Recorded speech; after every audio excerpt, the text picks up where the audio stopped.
వివాహము అన్నిటికన్నా ఘనమైనది అని నా తల్లి తండ్రిని విడచి నిన్ను హత్తుకొందును.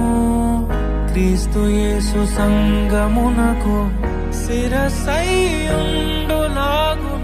నేను నా భార్యకు శిరస్సుగా ఉండెదను. నా ప్రియ సఖివే నాలో భాగస్వామివై యేసును వెంబడించు సహవాసివై అంతము వరకు నీకు తోడయుండి క్రీస్తుని నీడలో ఫలించెదము. పరలోక సాక్షిగా నీ సన్నిధిలో నేను పరమాత్ముని కార్యముగా ఈ యాత్రను కొనసాగింతును.